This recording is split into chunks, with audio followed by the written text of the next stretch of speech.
I'll try avoid cutting much as possible.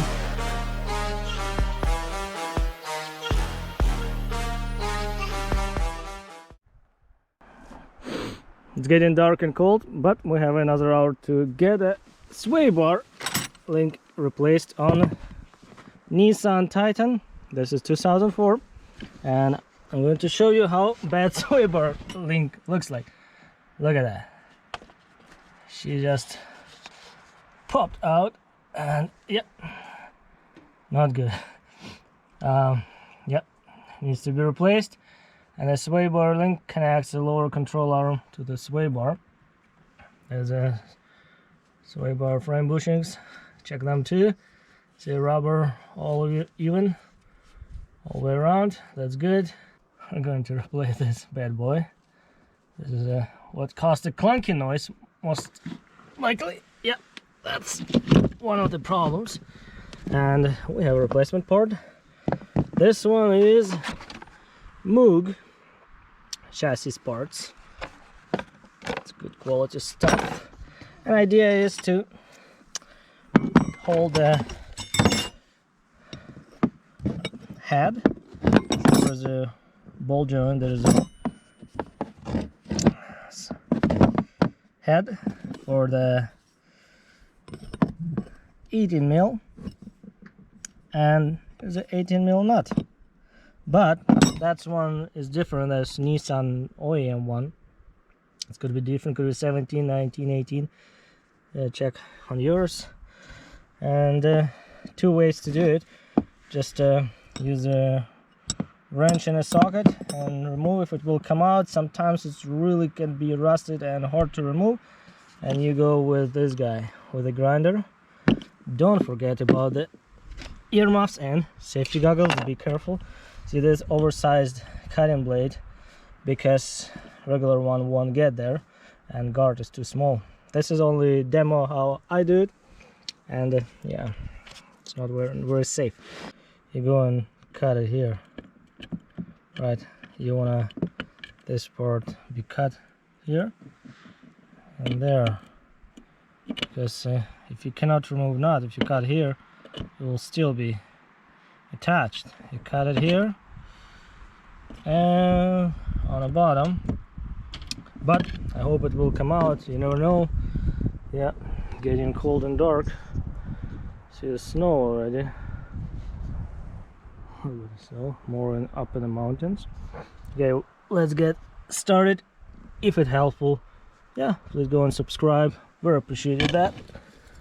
And yeah, I already sprayed a bit penetrating oil. It might help, might not.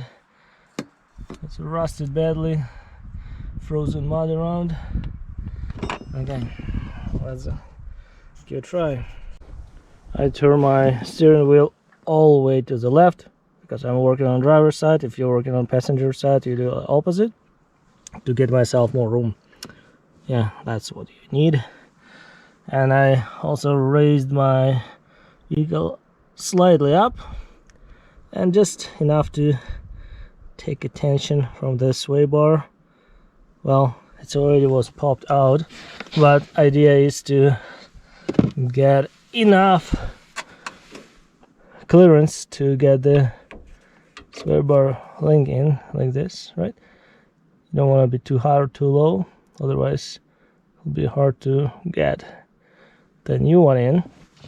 Okay, and as you can see, the new one is really stiff and tight. Yep, and that one even popped.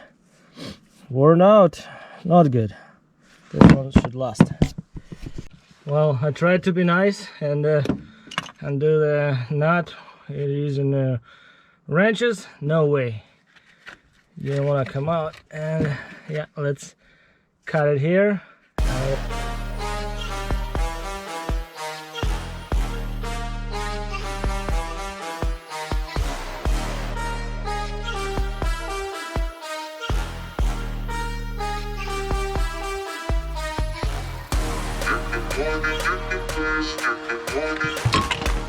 There we go. Okay. I still need to grind a little bit down to remove that part. This one's a success. I'll try avoid cutting much as possible, and be careful not to cut into the rubber CV axle boot.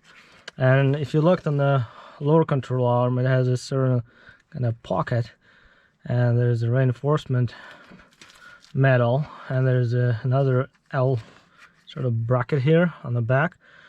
You don't want to cut and make this lower control arm weak, so especially it supports a ball joint.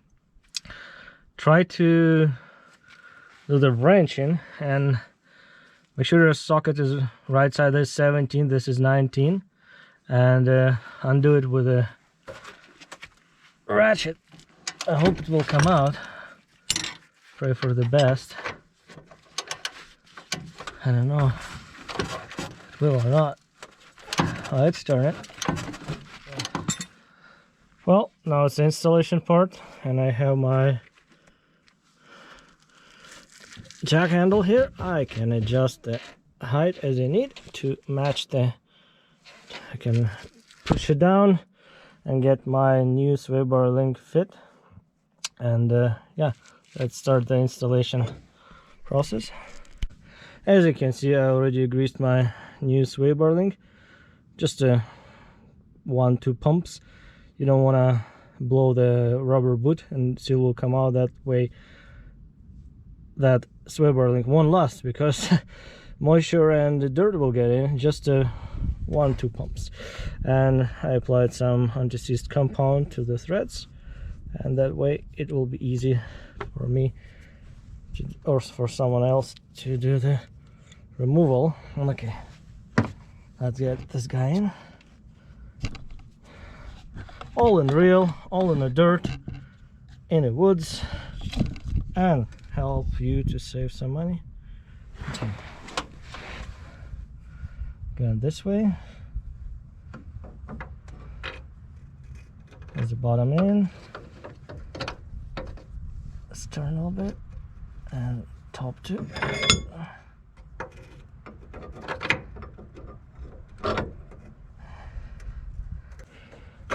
Okay, let's push it. Here we go. It's like this. We'll tie it up. Start the bottom knot.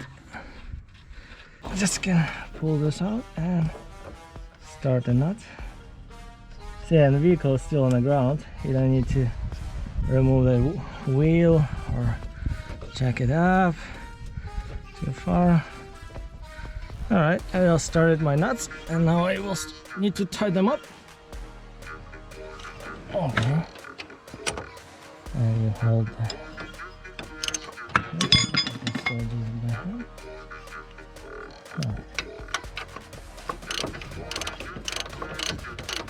All torque specs and everything you need to know will be down in the description below. Check it out. It's almost dark. I load my vehicle down and check the torque on the sway bar bolts. Everything's tight, and yeah, it's good to go. Turn my wheels straight, and yeah, thank you so much guys for watching. Subscribe to the channel if you like it, and see you soon. Take care. Bye now.